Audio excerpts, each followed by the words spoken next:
Welcome back to my channel. Thank you for being here. If this is your first time, welcome.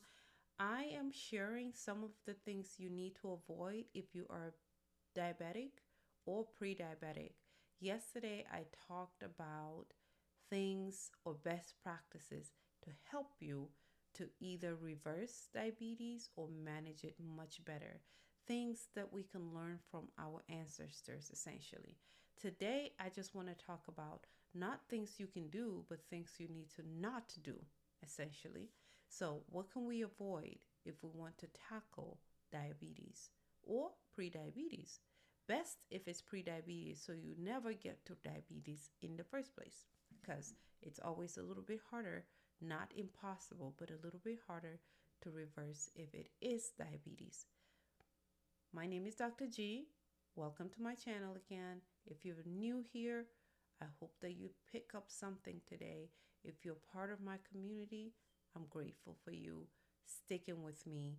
Our goal is to build a community of thrivers, that we come together and help each other in empowerment and self-development. Number one, what can you do to help yourself if you are diabetic or pre-diabetic? First is to avoid sugary drinks. That's the most easiest thing, right? A lot of times we tell ourselves, oh, I don't really eat sugar, because you think if you don't have table sugar that you're adding to your food, then you're not drinking sugar. But sugary drinks are things like fruit juices. You know, we drink a lot of fruit juices, soda, obviously. We drink a lot of soda typically. If you want to avoid having a problem with sugary drinks, find alternatives. Another things I'm going to try and share is how do we substitute some of these items, right? So, growing up for me, sugary drinks were treats. Like you get a Coke if you went for a special occasion. You don't just drink Coke every day. It wasn't even accessible like that. You have to be super wealthy. And super wealthy people were always considered the sick ones. So it wasn't something everybody had access to. Meaning, maybe Christmas, maybe Easter, maybe you visit your uncle or auntie somewhere, then they give you this treat. Okay. And they were the best people in the world because you got this treat. It wasn't something that you had every day. Today we're drinking 200 tablespoons of sugar in our sodas. And then people say, well, I don't want to drink soda because it's not healthy. I'm just going to have apple juice packed full of sugar. Oh, I'm just going to rather have orange packed full of sugar. It's different if you make these juices at home. And even when you do, to be honest, if you're diabetic, you shouldn't be drinking too many homemade juices anyway, because you're dumping too much sugar into your system at the same time. It's best to eat the fruit. I'm not saying don't eat the fruit because you're diabetic or pre-diabetic, just best to eat the fruit whole, because there's that fiber that's going to reduce your glycemic index and slow down the absorption of sugar in your system. And we go back to the conversation we were having yesterday. That's going to delay the spike in glucose levels.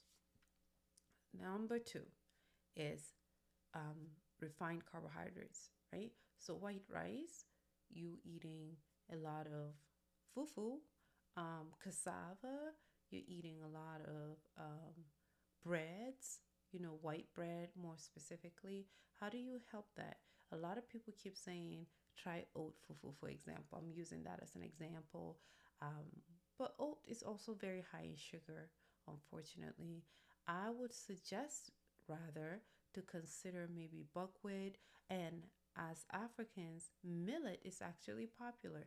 Maybe consider millet because it has a lower glycemic index, or fonio, which has also a lower glycemic index.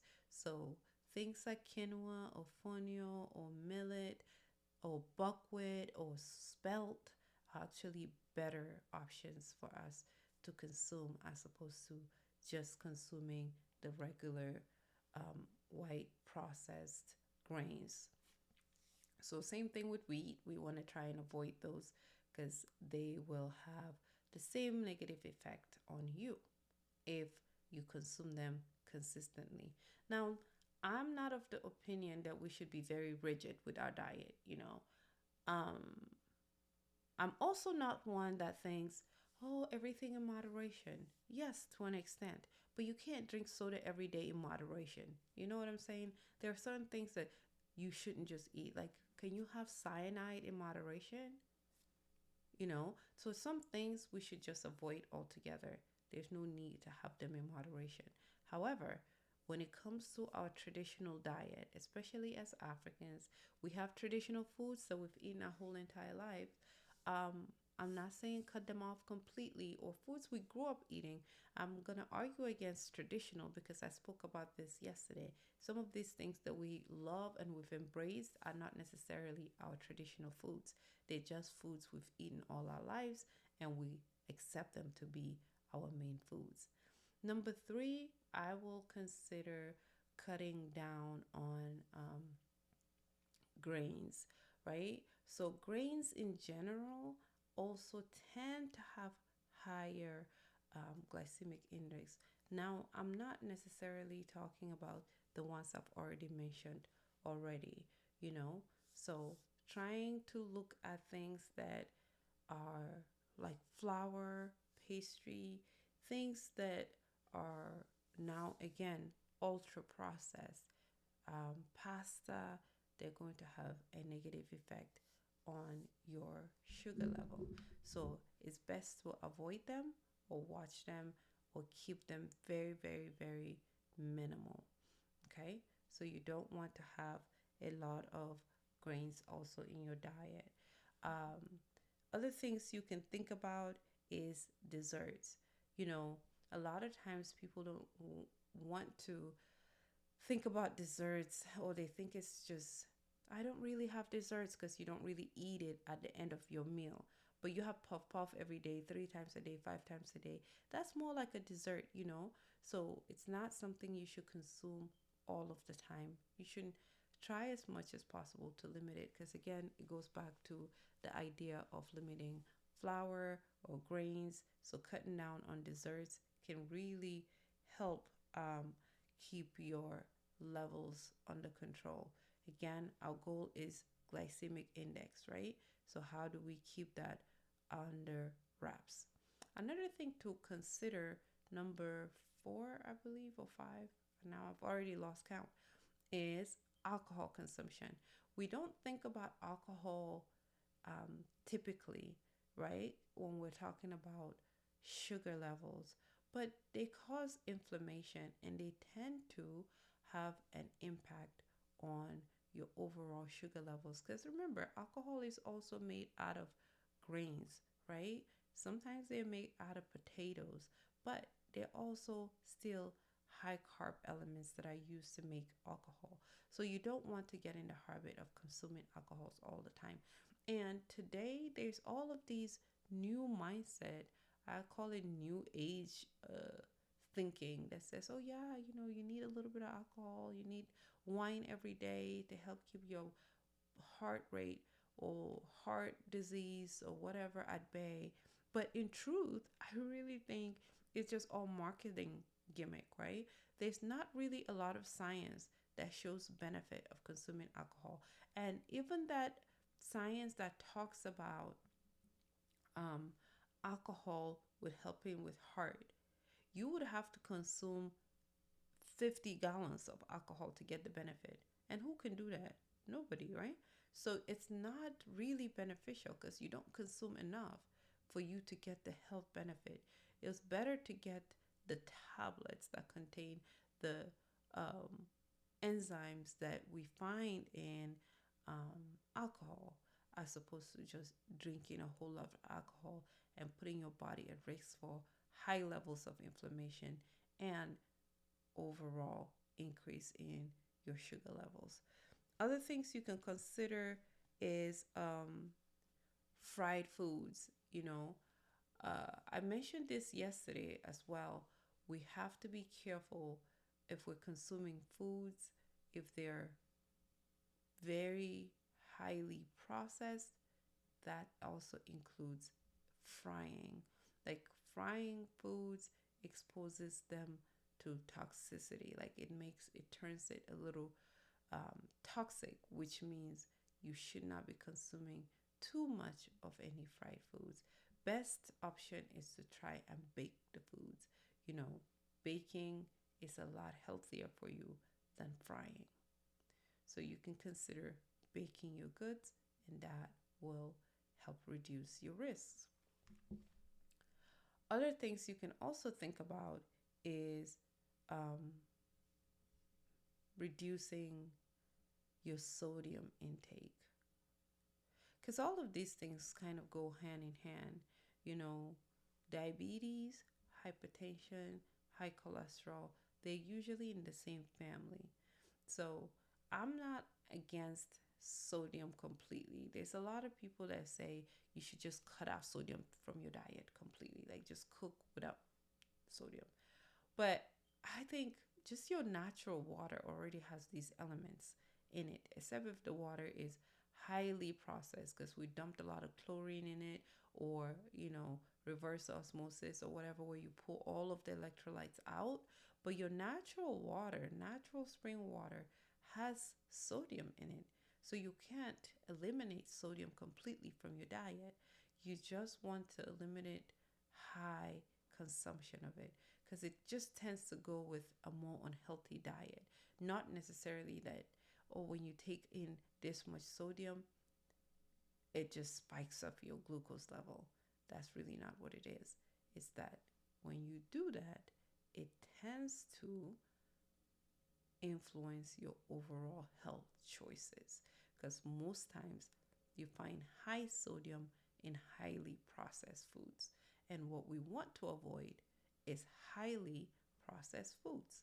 So, best thing you can do is eliminate high processed foods. That's going to put you at less risk overall. Okay? So, everything you do, if there's anything I would emphasize, it's whole food and more plant based. And that's another thing you should avoid: excess meat consumption. I'm sorry, there's a lot of new teachings about the keto diet and how it helps with sugar levels because you're eliminating carbs. And I mentioned this yesterday. I have no problem because I believe it does work. I'm not going to say it doesn't work. My theory is slightly different. One, I think keto diet works for the people that are designed to be able to handle a keto diet. And Africans are not those people. Sorry. We're not designed for a keto diet because for millennia, our ancestors did not eat meat only. Our ancestors are hunter gatherers, meaning they hunt periodically. They don't go out every day hunting, and they gather, meaning they ate other things, fruits and vegetables predominantly. So we cannot all of a sudden be keto dieters because our body is not designed for that kind of diet. You just need to eat according to your own lineage. That's what I'll call it. Eat according to your lineage. There's a book about eating about according to your blood type, but to an extent, it might be beneficial, but it's not just about your blood type. It has to incorporate your lineage. Okay?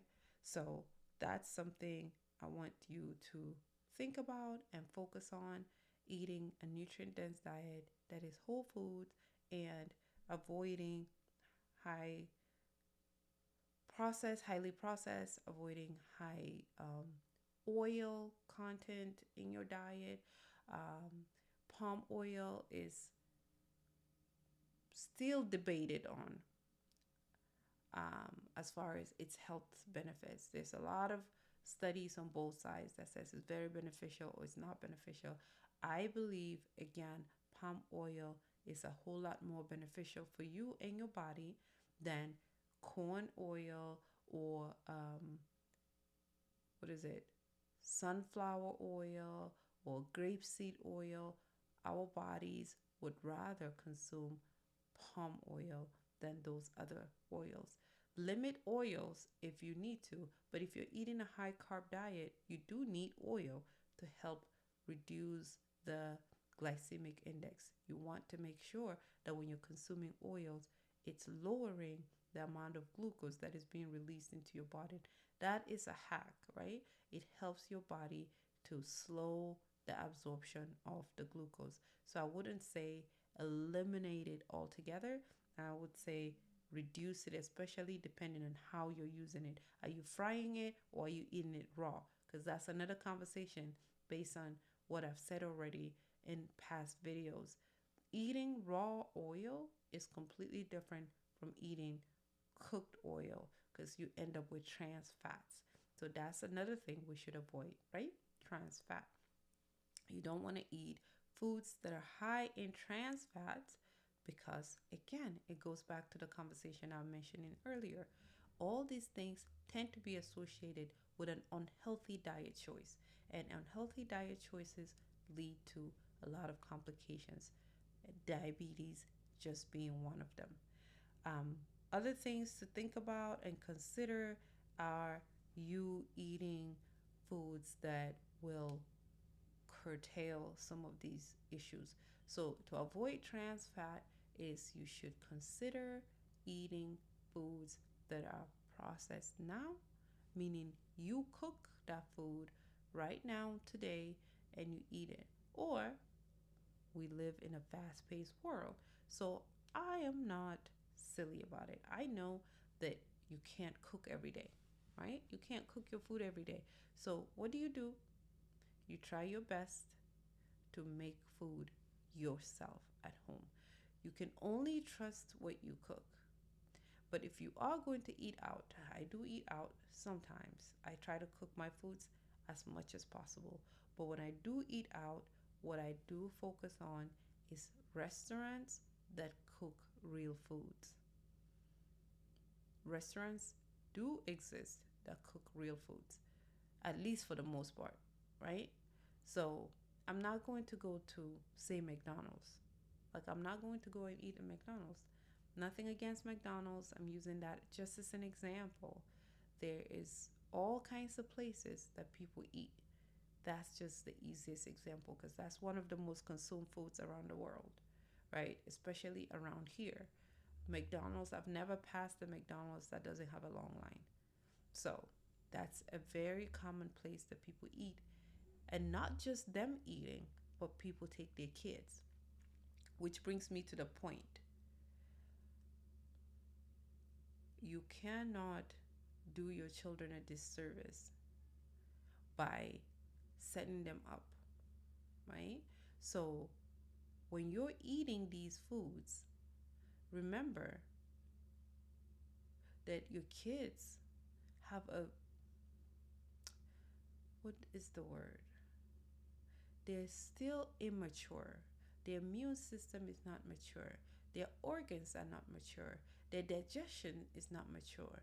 So you're introducing these foods that are going to have a long-term effect on them. In fact, this is one study that blew my mind when I was going through my public health degree. I discovered that your health today is 80 to 90% a result of your health as a child. So, hear this. If you were eating, say, never had real food, you only had McDonald's, you were drinking cereals every day, you had soda every day, you were obese as a child, what else happens? You never ever knew what a vegetable is, you only had canned foods, like all these things until you were maybe this was the first 5-7 years of your life. And then now you're grown, you're educated, you are working, you can afford healthy foods, you're eating healthy foods. And then all of a sudden you're diagnosed with diabetes and you're like, but I'm very healthy. Guess why you were diagnosed with diabetes? You were diagnosed with diabetes because you have been eating all these unhealthy foods for so many years of your life. And because you've been eating all these unhealthy foods as a child, it's still impacting you as an adult. It's really mind blowing to me because I'm asking myself, if we know this, why is it that as parents, you would see a parent, they would have um, a salad, and then they're gonna hand their kids, say, chicken nuggets. Like they'll go out to a restaurant, they'll order a salad, and then they'll order their child chicken nuggets. I'm like, why not teach your child to eat a salad? That's my thinking, you know? But we somehow don't feel like we should introduce healthy foods to our children. We should let them come and discover it when they're adults, which doesn't make sense because you're doing your children a disservice. But I digress. That's another thing to try and avoid. It's breakfast cereals. You know, a lot of people, when they wake up in the morning, they think about eating mostly cereals, even as adults, not just kids. But the best thing you can do for yourself as a diabetic person or pre diabetic is to eat more savory foods in the morning. So instead of eating sweet foods in the morning, which just dumps all the sugar into your system and makes you go haywire, now you have all this high, and then you dip. Excuse me. You don't want to have that going on with your body all day. Our goal is to maintain our sugar level at a steady state. And in order for you to maintain this steady state, you need to eat foods that would keep it regulated. Eating sugar first thing in the morning is a problem. So best is eat something savory. Our grandparents were not silly when they wake up in the morning and they have like leftovers, for example. Leftovers are better option than you drinking this very sweet cereals first thing in the morning, or having like a biscuit first thing in the morning, or having, um, what is it? A lot of people like to have for breakfast outside of cereal, oatmeal even. That's why most times if you want to have oatmeal, you have to dress it up, right? Because we've talked about how you can dress up your carbs to lower the absorption of the sugar. So I believe I hit all my points as far as the things you can do. The goal is for you to remember whole foods as much as possible. I think you can keep your foods as clean as possible if you make your foods yourself. If you cannot make your foods yourself, at least find a trusted person that can make it for you. You can order food these days and have it delivered. You can go out to restaurants and eat, or you can cater and have foods made for you. But at least try and find places where you can get foods that are real food and not what I call food like substances. I hope that this was helpful in some way in guiding you on things that you should try and avoid if you are diabetic or pre-diabetic. Just watching out mainly for refined and sugary food substances. Sugar in the complex form is not the problem. So if you're eating complex carbs, that's not really the issue. But drinking Zobo packed full of sugar, eating pounded yam every day, plantains every day, at least if you're eating on ripe plantains, that's even better. But you're eating all these foods, for example, that are just shooting your sugar all the way up. There are so many other options that you can eat. Just try and pack as much veggies in your diet as possible. That's the secret recipe, you know. Pack as much veggies as possible, and that's going to really transform your body and transform your health. You'll be shocked what will happen to you if you just say, okay, I'm going to give myself 6 months to 1 year. I'm going to eat more fruits and veggies. I'm going to cut down on all of these refined foods. I would eliminate soda altogether, and I would drink mainly water or some herbal teas, and you see what happens to your body. Thank you for being here. I appreciate your time. I pray that, whatever you're working on will come to fruition. I wish you the best of luck. If you enjoyed anything I shared today, leave me a comment, or you can subscribe to my channel, and hopefully we'll grow together.